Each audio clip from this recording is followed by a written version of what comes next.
Why does she ignore you when you're available, but chase you when you disappear?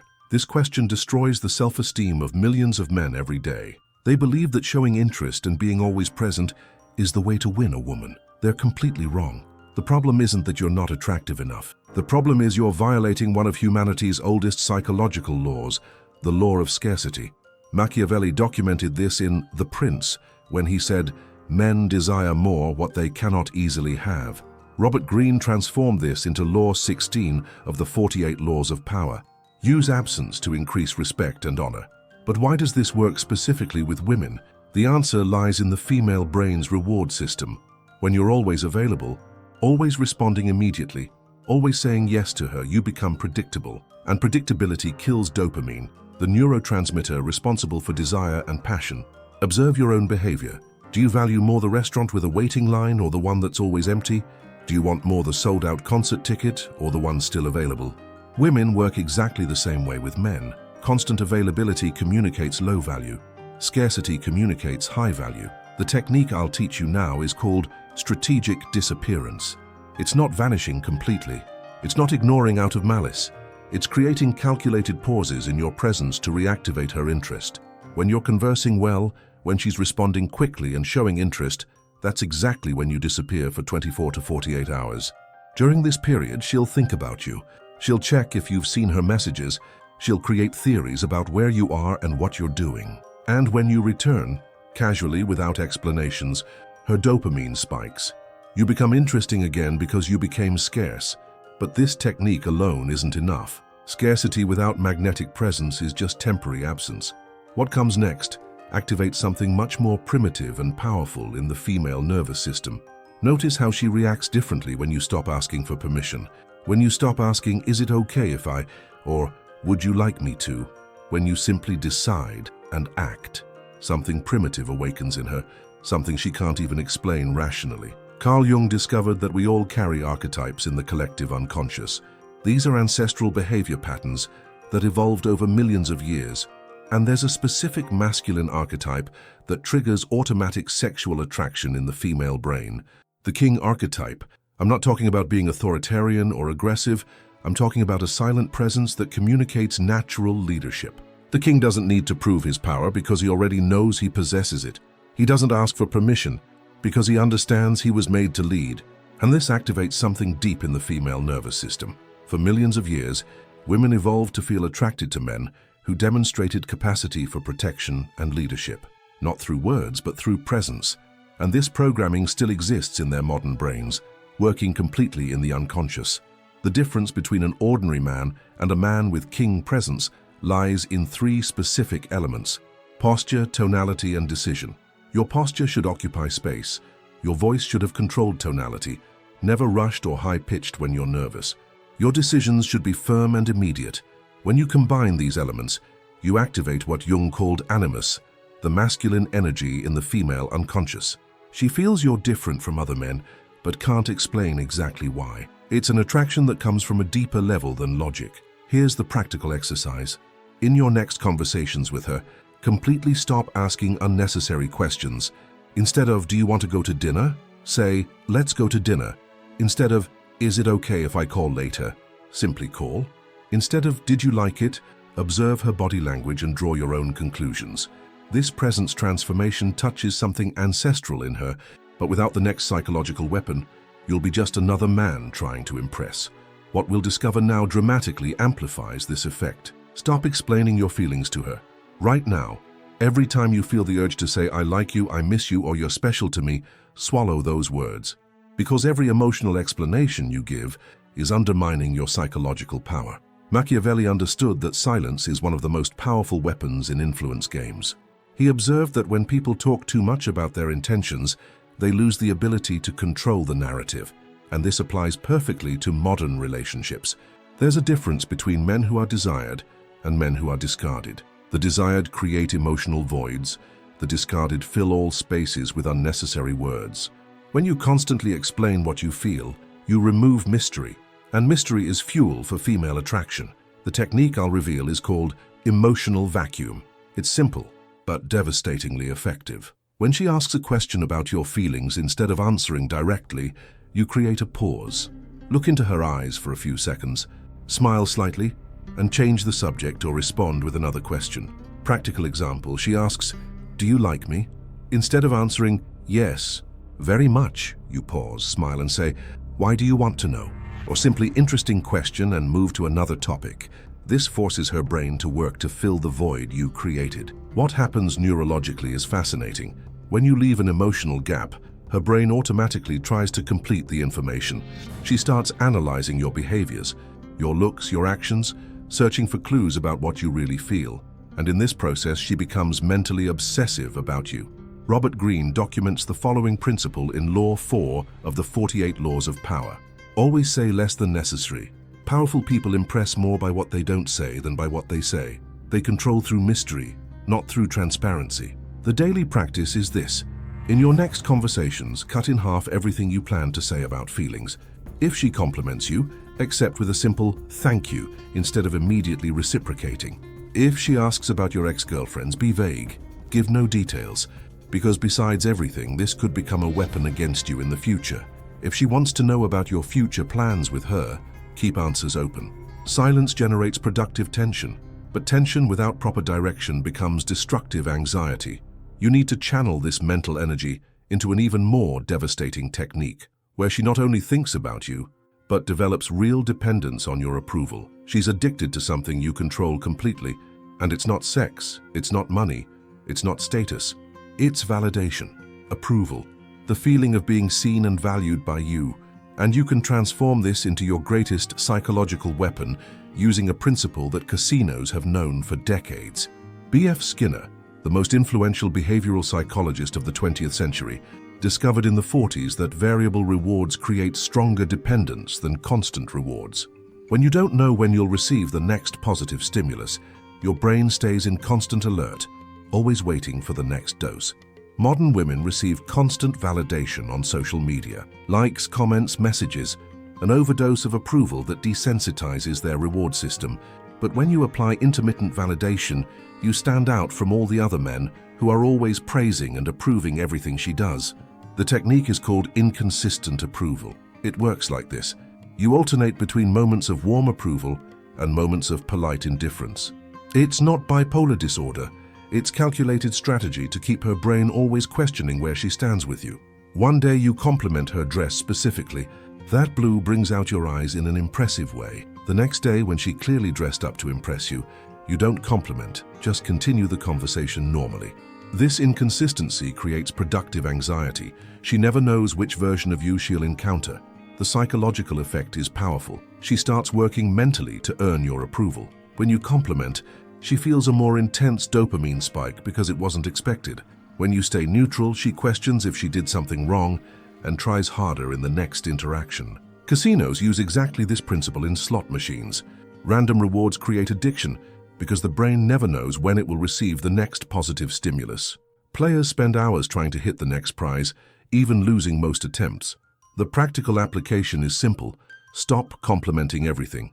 Reserve your compliments for specific and unexpected moments. Now let's move to the next level that will transform this dependence into deep obsession through something that directly affects her self-image. She doesn't fall in love with you. She falls in love with the version of herself when she's with you. This is the most brutal truth about female attraction and the most useful when you understand how to manipulate this dynamic in your favor. Jung discovered that much of human attraction happens through projection. We fall in love not with the real person, but with the idealized image our mind creates about how we feel when we're with them. And this works perfectly in reverse too. Women feel attracted to men who elevate the perception they have about themselves. When she's with you, she needs to feel smarter, more interesting, more desirable than when she's alone or with other men. You become addictive not for what you are, but for what you make her feel she is. The technique is called elevation by association. You consciously create situations where she feels special, exclusive, chosen, but always connecting these sensations to your presence. She needs to associate her best moments of self-esteem with the time she spends with you. Contrast is crucial. When you're apart, you return to being neutral, cordial, but without that intense attention that made her feel special. This creates a powerful association. She only feels her best version when she's with you. Without you, the world becomes ordinary again. But remember to be careful, because she will increasingly want to spend time by your side, and if your intention isn't to date or try something more serious, this could create problems. Know how to balance and always be honest about your intention to have something long-term or live in the moment. Robert Greene calls this creating dependence. In the book, The 48 Laws of Power, you become indispensable not through favors or kindness, but through emotional experiences that only you provide. She needs your presence to access the best version of herself. A practical example. When she tells a story, you don't just listen. You make her feel like a brilliant storyteller. You laugh genuinely, ask questions that show you're really interested, comment on aspects that demonstrate you understood deeper layers. She leaves this conversation feeling smarter and more charismatic. But here's the psychological trick. You only offer this level of attention sporadically. Most of the time you're polite and present, but without that intensity that makes her shine. She unconsciously learns that she needs your full attention to feel at her best. Comment down below. Have you noticed this in previous relationships? That people become addicted not to you, but to the version of themselves when they're with you. Elevated status generates automatic attraction, but without calculated unpredictability. She gets used to the level of attention and stops valuing it. The ultimate weapon combines everything you've mastered so far and completely reverses power dynamics. The less you need her, the more she'll need you. This paradox destroys the logic of millions of men who believe that demonstrating need creates connection. Reality is the opposite. Emotional need repels. Emotional independence attracts. The dynamic works like this. While you're emotionally dependent on her, waiting for messages, planning your day around her availability, feeling anxiety when she takes time to respond, you're in a position of weakness. She feels this needy energy and instinctively pulls away. But when you reverse this dynamic and become genuinely emotionally independent, something interesting happens in her brain. She starts questioning why you don't need her like other men do, and this curiosity transforms into attraction. Daniel Goleman, in the book Emotional Intelligence, documents how people with high emotional autonomy exercise more social influence. They don't depend on external validation to feel good about themselves, which makes them magnetically attractive to people who haven't yet developed this capacity. The technique is called progressive emotional distancing. You consciously reduce your emotional dependence on her in specific areas. Stop asking for advice on decisions you can make alone. Stop seeking her when you're bored. Stop using her as your main source of validation and entertainment. This doesn't mean becoming cold or uninterested. It means becoming emotionally complete without her. When you're together, you're present and engaged. When you're apart, you're genuinely busy living your own life, not waiting for the next contact. The psychological effect is powerful because it breaks the traditional dynamic she's used to. Most men become more dependent over time, needier, more in need of attention, more anxious when she doesn't respond quickly. You make the opposite move. As you become less dependent, she unconsciously starts working harder to maintain your attention. It's as if the balance of power in relationships were physical. When you stop pushing from one side, naturally she needs to exert more force from the other side to maintain equilibrium. The practical application is gradual. Week by week, you slightly reduce your emotional availability. If before you sent 5 messages a day, reduce to 3. If before you were always free on weekends, start having other plans sporadically. If before you always agreed with her opinions, start expressing polite disagreements. Each reduction in your dependence is an increase in her attraction. She feels she's losing control over you and instinctively intensifies efforts to regain the position of importance in your life.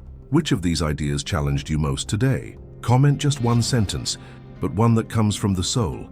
Emotional control is only half the total equation. Absolute mastery happens when you integrate all these techniques into a mental state that makes any conscious effort unnecessary, because you transform into the type of man who is irresistibly attractive naturally and automatically. Be like a king who governs without appearing on the throne. This is the synthesis of everything you've learned. The mental state where control becomes automatic and invisible, where you don't need to apply techniques because your presence naturally creates the dynamics you desire. Machiavelli wrote about the ideal prince, one who exercises power so naturally that his subjects obey without realizing they're being governed. Robert Greene expanded this concept, showing how masters of influence always operate behind the scenes. Jung revealed that the most powerful archetypes work in the unconscious, creating attraction without conscious effort. The Ghost King is the integration of all previous principles into a cohesive personality. You apply emotional scarcity, not because you memorize the technique, but because you genuinely have a rich life that doesn't revolve around her. You project the king archetype, not by forcing posture, but because you developed real inner confidence. You use calculated silence not as obvious manipulation, but because you learned that unnecessary words dilute your power. You offer intermittent validation, not following a schedule, but because you intuitively understand when she deserves your approval and when she doesn't. You elevate her status through association because you recognize that happy people around you reflect your own quality. And you maintain emotional distance because you built a solid identity that doesn't depend on any specific person to feel complete. This is the final mental state, where all techniques become natural aspects of your personality. You're not applying dark psychology. You became someone who naturally inspires the behaviors you want to see in people around you. The difference between conscious manipulation and natural influence is that manipulation requires constant effort and eventually becomes obvious. Natural influence is sustainable because it comes from who you really are, not from techniques you apply.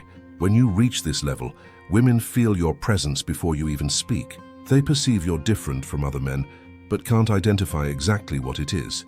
You become mysterious without trying to be mysterious, powerful without demonstrating power, attractive without effort to attract. The path to reach this state is consistent practice of each technique until it becomes automatic. Scarcity, until you genuinely value your own time. King archetype, until you really feel deserving of respect. Silence, until you prefer observing to speaking unnecessarily. Intermittent validation, until you only compliment when truly impressed. Elevation by association, until you naturally make people feel special. Emotional distancing, until you become genuinely independent and complete. The final goal isn't to control women. It's to become the type of man who naturally attracts the type of woman you desire. When you master these principles internally, the external result happens automatically. Now you have the tools. Application depends only on you. Click on the video on screen. You'll discover the fatal mistakes most men make in relationships and how to avoid them completely. Click now on the video on screen.